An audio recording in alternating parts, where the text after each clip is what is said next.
Bom dia, boa tarde, boa noite. Bem-vindos mais uma vez ao canal Nem Sim Nem Não. Hoje nós vamos receber Diana Alves.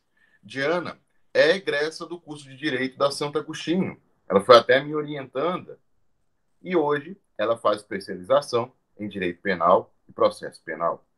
O tema de hoje interessa principalmente aquelas pessoas que estão pensando no projeto de trabalho de conclusão de curso ou trabalho de curso, ou já estão no próprio projeto, ou por algum momento pensam em alterar ou modificar a sua forma da sua monografia. Hoje nós vamos discutir um pouco como unir universos que trata de uma questão muito de gosto pessoal, como a literatura, e aquilo que você está trabalhando no seu projeto de vida profissional, que é o direito. Diana, muito obrigado pela sua presença.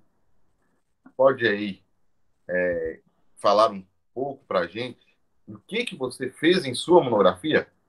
Igor, bom dia. Eu que agradeço o convite. É um prazer estar com vocês para falar desse meu projeto de pesquisa por falta de um carinho especial e principalmente por ser egressa da Faculdade de Santo Agostinho por ter essa oportunidade de falar para vocês sobre esse momento tão importante que é escolher o tema de pesquisa. E principalmente também para batermos um papo nesse momento de estabilidade social, que todos estão confinados em casa, né? Em função do isolamento social do Covid. Então, entrando direto no tema, meu tema de pesquisa foi. Meu tema de pesquisa, não, aliás. Meu norte de pesquisa foi uma obra que eu conheci no grupo de estudos, que foi O Mercador de Veneza. O que que acontece? Quando eu fui escolher meu tema de estudo, inicialmente eu pensei em analisar alguma lei ou alguma situação jurídica, porque durante a graduação nós sempre estudamos leis e muitas mudanças legislativas.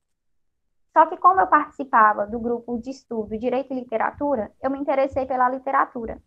E apesar de no grupo eu ter tido contato com inúmeras obras de Anne Frank, Kafka e outros autores, eu quis fazer meu TCC sobre O Mercador de Veneza. O Mercador de Veneza é uma obra de William Shakespeare, uma obra literária extremamente relevante no mundo da literatura, que ele conta a história de um mercador de Veneza chamado Antônio, que ele pede, dando spoiler aqui, mas creio que as pessoas conhecem a obra, que ele pede emprestado um dinheiro para Shylock. Shylock é um judeu, e naquela época a relação entre judeus e cidadãos de Veneza era marcada por conflitos sociais. E os judeus eram considerados uma raça inferior, que atrasava a economia de Veneza, que eram pautados pela usura, que não eram pessoas boas, e também tinha essas questões religiosas. Aí o que que acontece? Para poder garantir o contrato, Antônio promete dar um pedaço da carne dele para Antônio. E aí chega o momento da execução do contrato, e aí eu discuto.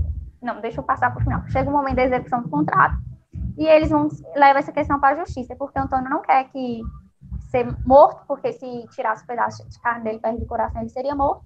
E Charles não aceita receber outra coisa no lugar, o dinheiro, ou ser pago de outra forma.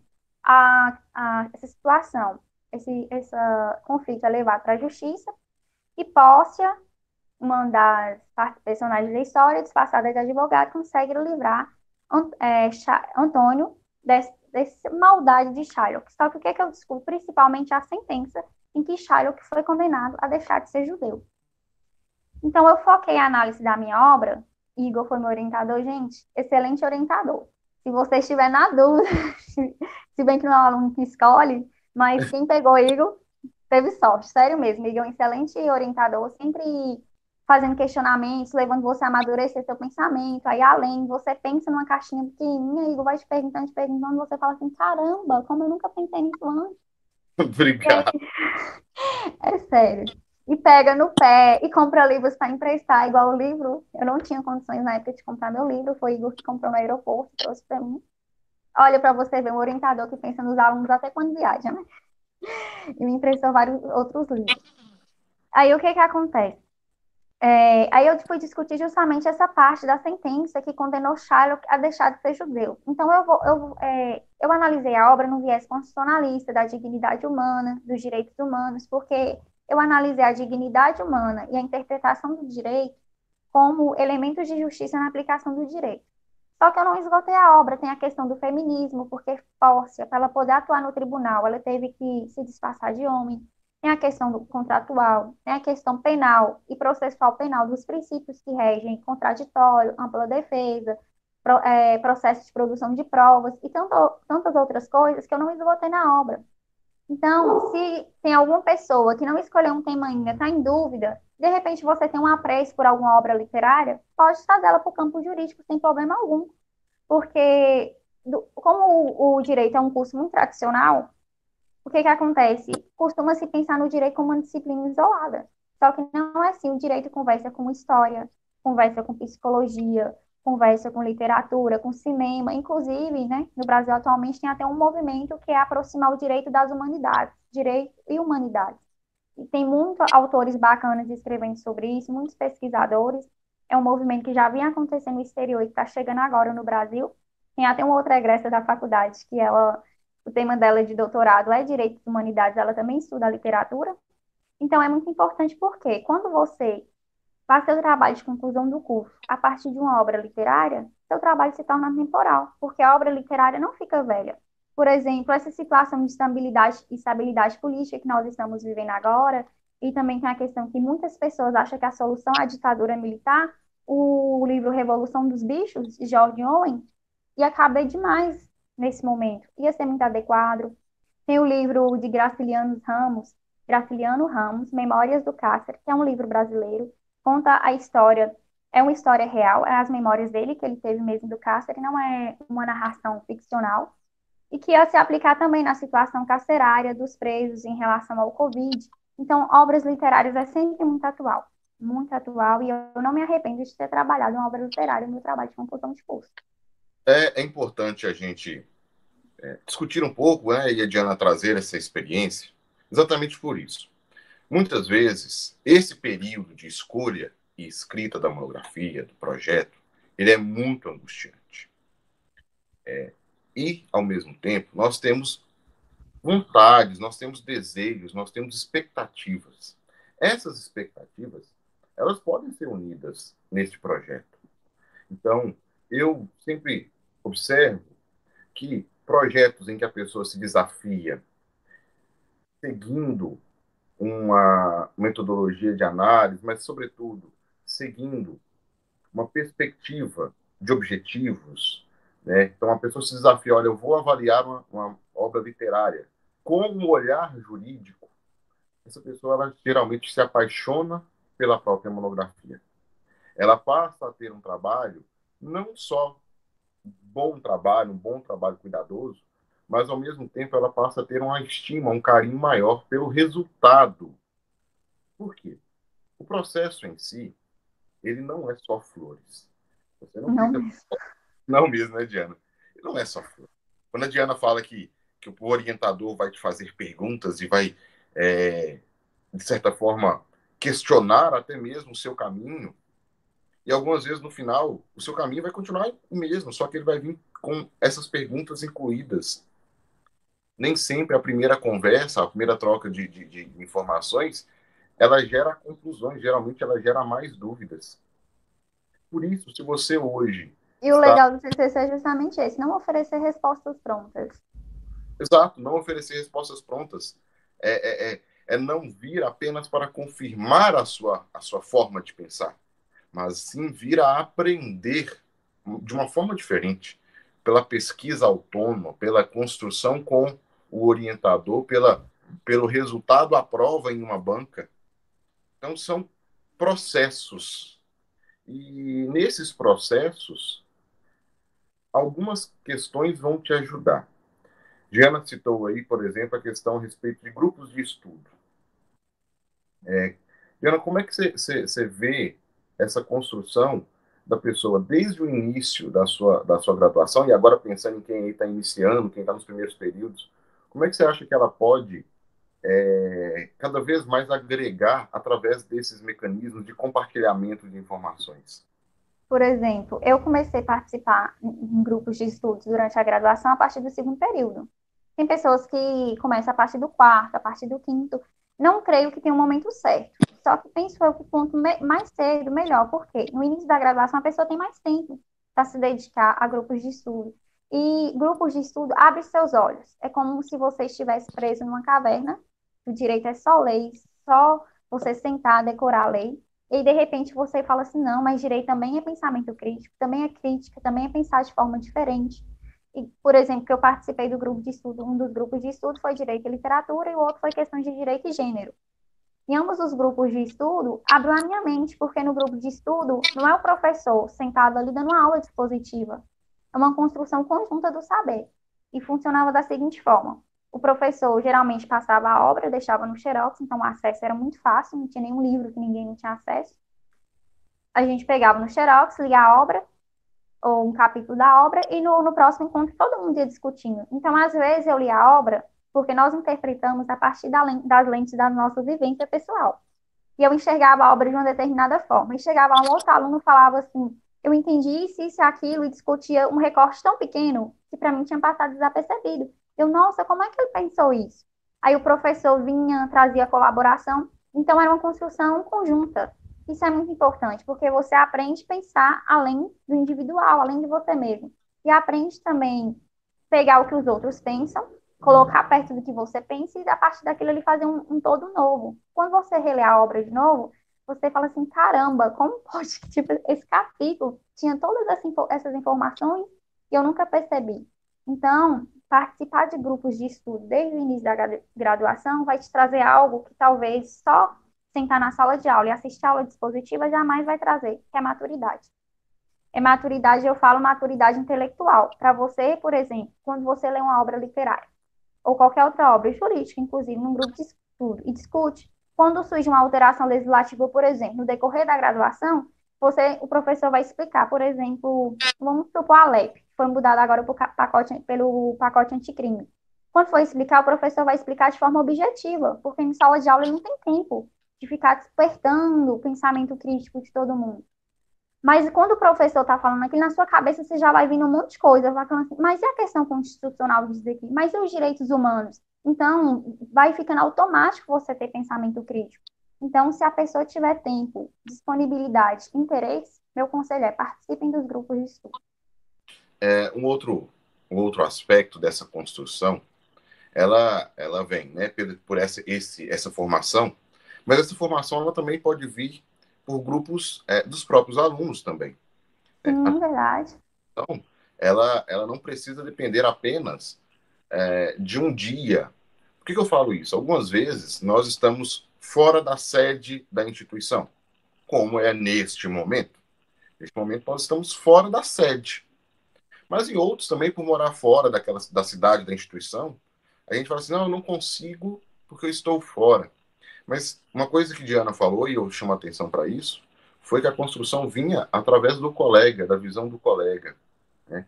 Em sala, muitas vezes, existem ali os debates, e quando o colega fala, a gente só está pensando o que eu vou falar, como que eu vou contribuir.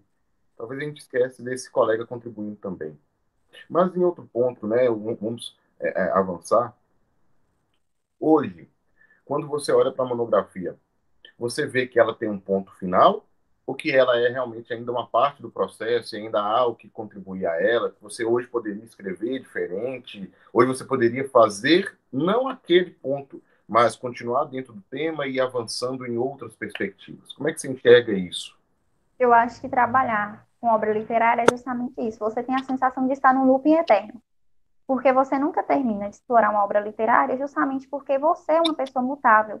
E cada vez que você explora aquela obra literária, que você estuda qualquer outra coisa adversa, quando você vai ler aquela obra, você percebe algo que você pode acrescentar naquela obra. Você começa a olhar aquela situação jurídica descrita na obra com outros olhos. Igual, por exemplo, se eu fosse escrever meu TCC hoje, por exemplo, eu já ia discutir, pelo menos em algum capítulo, essa relação de direito e literatura, como foi que surgiu esse movimento, que surgiu nos Estados Unidos, por que que surgiu esse movimento.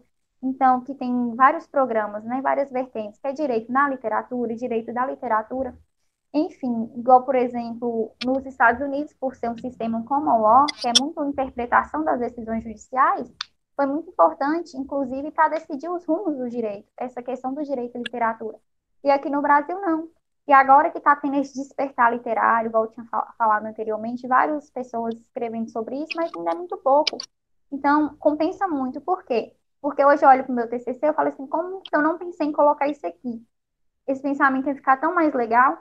Só que aí, quando eu leio, eu vejo muito mais questionamentos, muito mais interrogações que eu não tenho respostas ainda. Isso quer dizer o quê? Isso me motiva a estudar mais, a pesquisar mais. Se eu fosse escrever ele hoje também, eu não ia esgotar a obra. Não, acho que é impossível qualquer pessoa que escreve um trabalho acadêmico de conclusão do curso esgotar uma obra literária. E eu não preciso nem sequer mudar o enfoque da minha obra literária, o enfoque que eu trabalhei no meu TCC. Com esse mesmo enfoque, hoje eu tenho informações novas, que foi a questão da dignidade humana e da interpretação como elementos de justiça na aplicação do direito. Então, hoje, a questão dos direitos humanos, que vai mudando, está mais internacionalizado, e essa questão também do direito e literatura, por quais, como eu fui influenciada. Nada disso eu tinha consciência na época. E hoje eu já tenho, então se eu fosse escrever hoje, com certeza seria um trabalho mais complexo, mais profundo. Mas não que eu me arrependa, muito pelo contrário, eu tenho um orgulho enorme. Porque quando eu vejo, eu falo assim, que gracinha, você já pensava isso naquela época. Mas é isso. Por isso que eu perguntei. Uma das angústias de quem está escrevendo, né? A gente falou de quem estava no projeto, de quem estava no início da faculdade, agora de quem está escrevendo. É exatamente a angústia de não ter pontas soltas, de terminar como algo perfeito, uma esfera perfeita. E não é bem assim, né? É natural que haja, ao final, possibilidades de novos pontos, novos olhares. E, inclusive, aquela ideia antiga, né? Que ninguém passa no mesmo rio duas vezes, né? Porque a pessoa não é a mesma, nem o rio é o mesmo.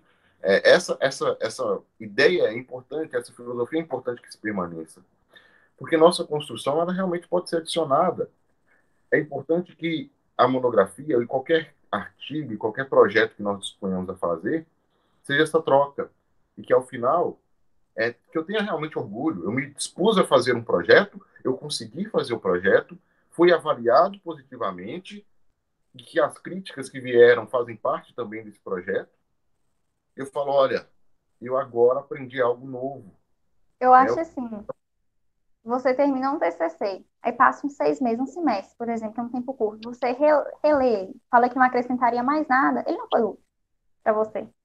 Porque o que um trabalho de conclusão do curso tem que trazer é uma preparação para a vida acadêmica, para a vida profissional. Quem pretende seguir no caminho da academia, por exemplo, igual eu, tenho vontade, mas tem que te trazer preparação para a vida profissional, porque tudo que você fizer na sua profissão tem que ser mais um tijolinho. Então, se você terminou seu trabalho de conclusão do curso, você não pode acrescentar mais nada. Qualquer outro caminho que você for tomar na vida profissional, vai ser que sempre um tijolinho acabado vai deixar ali. E o que você vai ter construído no final? Como que isso te modificou no final? Nada, você entrou e saiu a mesma pessoa, você fez um trabalho de conclusão do curso. Ficou ali 2 semestres, 3 semestres, a gente fica mais, menos, enfim, não sei e você não se tornou uma pessoa diferente, então o que você fez foi o que você fazia durante o ensino médio fundamental, que foi replicar o pensamento de alguém. Exatamente. Então, então acho que não vale a pena, por exemplo, quem faz um trabalho de lei, não estou criticando, né? Que cada um tem que fazer aquilo que gosta, igual literatura e identificação. E como nós estávamos falando no nosso papo anteriormente, na graduação tem espaço para todo mundo se identificar com aquilo que gosta. Mas vamos supor que hoje eu fosse escrever sobre, que eu já dei esse exemplo, alterações que o pacote anticrime trouxe na lei. Como é uma coisa nova, está todo mundo discutindo isso, o entendimento não está sedimentado, um acha uma coisa, um acha outra. Só que daqui a um tempo, quando estiver tudo estabilizado, o meu trabalho só vai servir como fonte de consulta. Não vai levantar mais nenhuma questão, nenhuma dúvida, não vai ter como eu ir além. E na literatura, isso nunca. Por isso, um trabalho a partir da literatura é atemporal.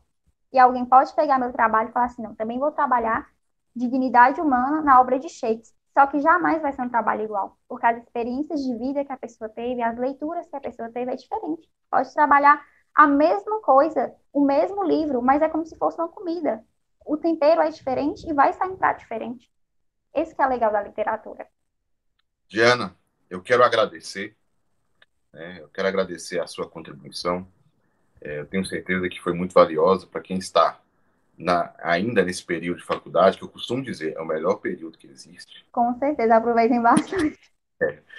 E deixe aí a sua palavra final, deixe aí seus contatos, tá? Muito obrigado mais uma vez por esse bate-papo. Igor, eu que quero agradecer o convite, o carinho de sempre, né? Eu não posso nem falar de você, porque você foi meu orientador, meu professor de constitucional, e por além de você, e de hermenêutica jurídica também, e por além de você lecionar as disciplinas que eu gostava, eu participar com você de inúmeros grupos de estudo e ter sido meu orientador na monografia também é uma pessoa que eu admiro muito e que sempre está disposta, igual como eu comentei lá no Instagram, é o que vira o conselheiro dos alunos. Ah, Igor, eu estou desesperada, meu Deus, por que que eu escolhi esse tema? Igor, não quero saber mais, calma. Aí, em vez de acalmar, dando uma resposta, faz mais umas perguntinhas ali para cutucar a ferida. Daqui a pouco, seu corpo produz um anticorpos, a ferida está sarada e você já está pronta para o desespero. Porque monografia é um processo dolorido, porque é um processo de crescimento e você não cresce sem sofrimento, não adianta. Você não sai do lugar, não muda de vida se não houver ali um pouco de dor e sofrimento. Eu quero agradecer muito, me colocar à disposição, fiquei honrada com o convite. Nas redes sociais, né? Eu tenho o Instagram, que é Alves, underline Diana, com DH. E por enquanto isso, eu quero indicar, né, para quem está querendo ter esse primeiro contato de forma mais leve com direito à literatura, um canal da Rádio e TV Unicinos, que é uma faculdade. E nela, o professor Lenny Streck, velho conhecido nosso da graduação do direito, ele entrevista várias pessoas de diferentes ramos do saber, por exemplo, sociologia, história, psicologia, para falar de situações a partir de obra literária. Por exemplo, no primeiro episódio ele aborda fascismo, mas tem pena de morte, aborto, suicídio, para as outras questões. E nesses episódios, nesses vídeos, gente, não cansa, eu juro, é mais ou menos 15 minutos cada bloco. Ele vai falar, por exemplo, no primeiro episódio, ele discute o fascismo a partir do livro O Discurso do Ódio. Então, se você está querendo ter aquele contato, será que eu me identifico? Assiste, porque você não vai ter o trabalho de ler, vai ver a discussão de quem realmente entende do assunto. Se você se identificar, eu aconselho você a fazer seu TCC a partir de obra literária. E também eu quero indicar um livro, porque eu acho que ele é muito atual diante dessa discussão sobre o sistema carcerário brasileiro, que é a obra de Graciliano Ramos, né? Memórias do Cárcere. Dá para discutir justiça social, criminologia, direito penal, processo penal, dignidade humana, direitos humanos, enfim. Dá para discutir muitas outras coisas que eu não falei, porque você vai ter a oportunidade de colocar no seu trabalho, se você trabalhar a obra literária, o seu olhar de mundo, a sua visão. Você vai analisar aquilo ali sob a sua ótica. Claro que você vai receber críticas positivas, construtivas ou até negativas, mas o que acontece? Essas críticas não vai ser direcionada ao seu trabalho, mas vai ser pela sua interpretação naquele trabalho, e essas críticas vão só te enriquecer. Diferente de um trabalho que analisa só lei, por exemplo, que é uma crítica mais objetiva, então pode ser que fale que seu trabalho está certo ou errado, mas uma obra literária não tem erros e acertos, tem pontos de vista, tem visões. Diana, mais uma vez, muito obrigado. Muito obrigado pelas palavras carinhosas. Eu fico assim meio que sem graça quando o pessoal elogia, mas muito obrigado. Gente, se inscreva no canal, compartilhe esse vídeo, ajude as pessoas que estão aí tentando estudar, tentando sair Isso dessa mesmo, agonia. deixa seu like, marca seu coleguinha lá nos comentários. Exatamente. E ó, até mais. Muito obrigado, pessoal. Ok, Igor, um abraço.